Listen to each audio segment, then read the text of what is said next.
ప్రపంచ పర్యాటక దినోత్సవం సందర్భంగా ఏర్పాటు చేసిన కార్యక్రమాన్ని సునైనా ఆడిటోరియంలో జ్యోతి వెలిగించి ప్రారంభించి పాల్గొంటున్న జిల్లా కలెక్టర్ డాక్టర్ ఎ సిది, పాల్గొంటున్న అధికారులు, ప్రజలు మరియు విద్యార్థులు.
మూడు విషయాలు సమ్మిళితంగా సాగుతున్నాయి.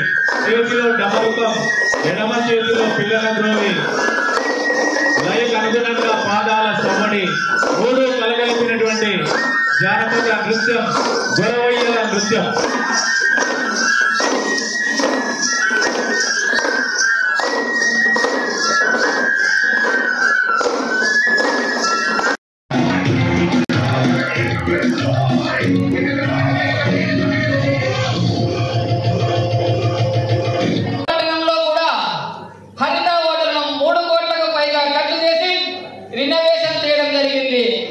సో ఎయిర్పోర్ట్ కూడా మనం వాడుకోవచ్చు. ఇంకా ఎక్కువ ఫ్లైట్స్ మన ఊరికి తీసుకొని రావాలి అంటే మనం చెప్తున్నాం కదా, మనం నీట్గా ఉంచుకోవాలి. మన కర్నూలు జిల్లాకు రాగానే అందరికీ ఇంత నీట్గా ఉంది, ఇంత డిసిప్లిన్గా ఇక్కడ మనుషులు ఉన్నారు అనే ఒక ఇంప్రెషన్ రావాలి. అలా వస్తే అందరూ కూడా ఇక్కడికి వచ్చే అవకాశం ఉంటుంది. మనం జిల్లాలో ఇన్వెస్ట్ చేసే అవకాశం కూడా ఉంటుందండి. అలాగే ముఖ్యంగా ఇక్కడ నేను చూస్తే ఇరిగేషన్ ప్రాజెక్ట్స్, అదే వేదవతి ప్రాజెక్ట్ కానీ, అలాగే తుంగభద్ర కెనాల్ దగ్గర ప్రాజెక్ట్స్ కానీ, ఇవన్నీ కూడా మనం డెవలప్ చేసుకుంటే ఖచ్చితంగా గ్రౌండ్ వాటర్ అనేది పెరుగుతుంది. కర్నూలు జిల్లాలో చాలా వరకు సగం వరకు కొంచెం కరువు ప్రాంతంగా ఉంది, గ్రౌండ్ వాటర్ లేదు అని కూడా చెప్పడం జరిగింది. సో ఈ ప్రాజెక్ట్స్ కూడా డెవలప్ చేసే దిశగా ప్రభుత్వం అడుగులు వేస్తూ ఉంది. ఇదే కాకుండా మనకి ఈ ప్లాంటేషన్, ఫారెస్ట్ కవర్ చూసుకుంటే కర్నూలు జిల్లాలో 7% మాత్రమే ఉంది.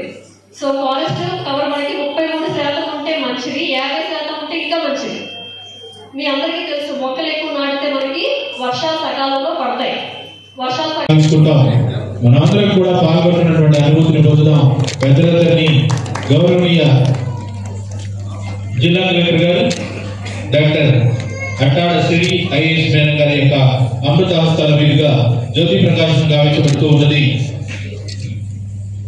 అలాగే పాల్గొంటున్నటువంటి పెద్దలందరినీ కూడా జ్యోతి ప్రకాశంలో పాల్గొనవలసిందిగా రిక్వెస్ట్ చేస్తూ, తర్వాత ప్రయోజనం కోసం చిన్నారులను సిద్ధంగా ఉండాల్సిందిగా ఆహ్వానిస్తున్నా.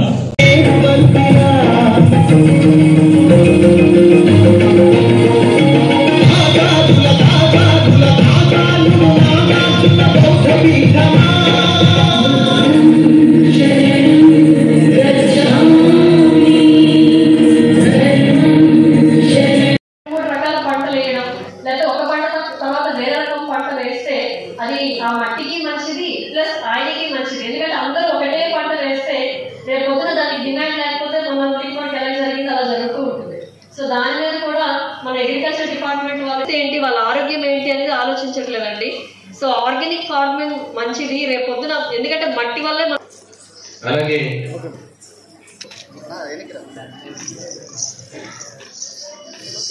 Madam okay.